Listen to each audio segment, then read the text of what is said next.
L'adultère est condamnable et Dieu l'a formellement défendu dans le 7e commandement parce que le mariage est une institution divine par laquelle Dieu veut que l'homme et la femme forment une seule chair. Le 7e commandement ne touche donc que les gens mariés, n'est-ce pas? Non, la loi de Dieu concerne tous les hommes, mariés ou célibataires, jeunes ou vieux. À part l'adultère proprement dit, qui consiste en des relations sexuelles extra-conjugales, et l'adultère dans le cœur, commis en pensée, en parole ou dans le regard, il y a un autre adultère plus grave encore, l'adultère spirituel. Il est vrai que le premier adultère, commis par Adam et Ève, est d'ordre spirituel. Dieu les a créés dans son amour, les a mis dans le jardin d'Éden, les a entourés de sa sollicitude. Et comment nos premiers parents ont-ils répondu à tant d'amour? À la première tentation survenue, ils ont rompu leur communion avec Dieu pour écouter la voix d'un faux Dieu. C'est l'infidélité au Dieu créateur. C'est l'adultère. Oui, car Adam et Ève, à l'instigation du serpent, ont douté de la parole de Dieu et ont voulu chercher ailleurs qu'en Dieu le bonheur dont ils croyaient être frustrés. Le résultat, c'est qu'ils n'ont plus un seul Dieu, ils en ont deux, Dieu et le serpent. L'adultère par excellence, c'est l'adoration de faux dieux, c'est négliger Dieu pour s'attacher aux idoles, que les idoles s'appellent l'argent, le sport, la famille, les religions humaines, les philosophies ou autre chose dans le monde. L'épître de Jacques dans le Nouveau Testament parle ainsi de ceux qui mettent le monde et ses attraits au premier rang de leurs préoccupations. Adultères que vous êtes, ne savez-vous pas que l'amour du monde est inimitié contre Dieu? Celui donc qui veut être ami du monde se rend ennemi de Dieu. S'il en était ainsi, c'est parce que dans la Bible, le mariage, les fiançailles, symbolisent souvent les relations spirituelles de Dieu avec son peuple. Dans le livre du prophète Ésaïe, je lis « Ton Créateur est ton époux, l'Éternel des armées est son nom, et ton Rédempteur est le Saint d'Israël. Il se nomme Dieu de toute la terre. » Et dans celui du prophète Osée, Dieu parle ainsi de son peuple racheté. « En ce jour-là, dit l'Éternel, tu m'appelleras mon mari, et tu m'appelleras plus mon maître. Je serai ton fiancé pour toujours. Je serai ton fiancé pour la justice, la droiture, la grâce et la miséricorde. Je serai ton fiancé pour la fidélité, et tu reconnaîtras l'Éternel. » Dans le Nouveau Testament, nous voyons la même image. Christ est l'époux de son peuple racheté, c'est-à-dire de l'Église, qui est appelée l'épouse. L'apôtre Jean décrit ainsi sa vision céleste. « J'entendis comme une voix d'une foule nombreuse, comme un bruit de grosses eaux, et comme un bruit de fort tonnerre, disant « Alléluia ! Car le Seigneur notre Dieu Tout-Puissant est entré dans son règne. Réjouissons-nous et soyons dans l'allégresse, et donnons-lui gloire, car les noces de l'agneau sont venues, et son épouse s'est préparée, et il lui a été donné de se revêtir d'un fin lin éclatant, pur. » L'agneau de Dieu, c'est le Christ. Son épouse, c'est l'Église. Jésus-Christ reviendra un jour pour prendre son Église, et ainsi tous ceux qui auront cru en lui s'uniront à lui dans une unité parfaite des noces éternelles. Dès ici-bas, le Christ est l'unique chef de l'Église. Il aime et veille à la rendre chaque jour plus sainte, plus pure. L'apôtre Paul, dans son épître aux chrétiens d'Éphèse, propose cet amour de Christ pour son Église comme le modèle de tout mariage humain, en particulier du mariage chrétien. Lisez s'il vous plaît. « Femmes, soyez soumises à vos maris comme dans le Seigneur. Car le mari est le chef de la femme, comme Christ est le chef de l'Église qui est son corps et dont il est le sauveur. Or, de même que l'Église est soumise à Christ, les femmes aussi doivent l'être à leur mari en toutes choses.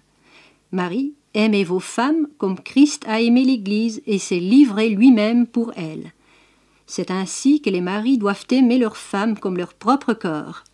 Jamais personne n'a haï sa propre chair, mais il la nourrit et en prend soin comme Christ le fait pour l'Église. Que chacun de vous aime sa femme comme lui-même et que la femme respecte son mari. » Puisque les relations spirituelles entre Dieu et son peuple sont comparées à celles du mariage, l'apostasie, l'idolâtrie ou autres formes de péché sont appelées adultères, semblables à celui d'une épouse infidèle. L'Éternel Dieu parla ainsi au prophète Jérémie de l'idolâtrie d'Israël. « As-tu vu ce qu'a fait l'infidèle Israël? Elle est allée sur toute montagne élevée et sous tout arbre vert, et là elle s'est prostituée. Par sa criante impudicité, Israël a souillé le pays. Elle a commis un adultère avec la pierre et le bois. » Lorsque son peuple s'adonnait aucune des divinités païennes, Dieu employait le langage d'un mari bafoué pour en parler, comme dans le livre d'Ézéchiel. « Après toutes tes méchantes actions, malheur, malheur à toi, dit l'Éternel, le Seigneur, tu t'es bâti des maisons de prostitution, et tu t'es fait de hauts lieux dans toutes les places. À l'entrée de chaque chemin, tu as construit tes hauts lieux, tu as déshonoré ta beauté, tu t'es livré à tous les passants, tu as multiplié tes prostitutions. Tu as été la femme adultère qui reçoit des étrangers au lieu de son mari. C'est pourquoi, prostituée, écoute la parole de l'Éternel. Je te jugerai comme on juge les femmes adultères et celles qui répandent le sang, et je ferai de toi une victime sanglante de la fureur et de la jalousie. Parce que tu ne t'es pas souvenu du temps de ta jeunesse, parce que tu m'as provoqué par toutes ces choses, voici, je ferai retomber ta conduite sur ta tête, dit le Seigneur l'Éternel, et tu ne commettras plus les crimes avec toutes tes abominations. L'apôtre Paul, inspiré par l'Esprit Saint, a les mêmes accents lorsqu'il s'adressait aux chrétiens infidèles de Corinthe. « Je suis jaloux de vous d'une jalousie de Dieu, parce que je vous ai fiancé à un seul époux pour vous présenter à Christ comme une vierge pure. Toutefois, de même que le serpent séduisit Ève par sa ruse, je crains que vos pensées ne se corrompent et ne se détournent de la simplicité à l'égard de Christ. » De même que nous devons aimer notre femme ou notre mari d'un amour sans partage, ainsi notre amour pour Dieu doit être total, sans équivoque. Nous devons nous adresser à Dieu comme le psalmiste. « Quel autre ai-je au ciel que toi, et sur la terre je ne prends plaisir qu'en toi. Ma chair et mon cœur peuvent se consumer, Dieu sera toujours le rocher de mon cœur et mon partage. Car voici, ceux qui s'éloignent de toi périssent. Tu anéantis tous ceux qui te sont infidèles. Pour moi, m'approcher de Dieu, c'est mon bien. Je place mon refuge dans le Seigneur l'Éternel, afin de raconter toutes tes œuvres. » Or, la société actuelle est singulièrement idolâtre. Elle rejette le vrai Dieu pour courir après de faux dieux qui s'appellent le confort, le bien-être, la réussite, l'argent, et sacrifie tout, même leur âme, sur l'autel de la consommation. Dans un tel environnement, le peuple de Dieu, s'il ne prend garde, risque de se laisser aller à l'idolâtrie matérialiste, tout comme les contemporains du prophète Élie qui s'étaient livrés au culte de la divinité païenne Baal. Nous avons besoin, en effet, d'entendre de nouveau la parole d'Élie adressée au peuple idolâtre de son temps. « Jusque à quand clocherez-vous des deux côtés? Si l'Éternel est Dieu, allez après lui. Si c'est Baal, allez après lui. » C'est dans ce sens que Jésus a déclaré dans le Sermon sur la montagne « Nul ne peut servir deux maîtres, car ou il haïra l'un et aimera l'autre, ou il s'attachera à l'un et méprisera l'autre. Vous ne pouvez servir Dieu et Mammon. Mammon, c'est le dieu argent.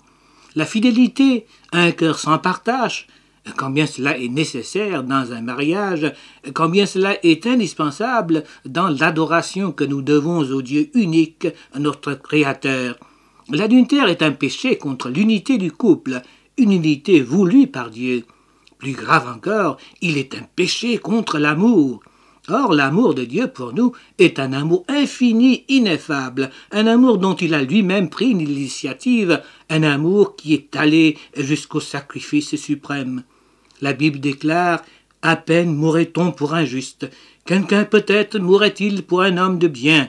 Mais Dieu prouve son amour envers nous, en ce que lorsque nous étions encore des pécheurs, Christ est mort pour nous. » Nous l'aimons, dit l'apôtre Jean, parce qu'il nous a aimés le premier.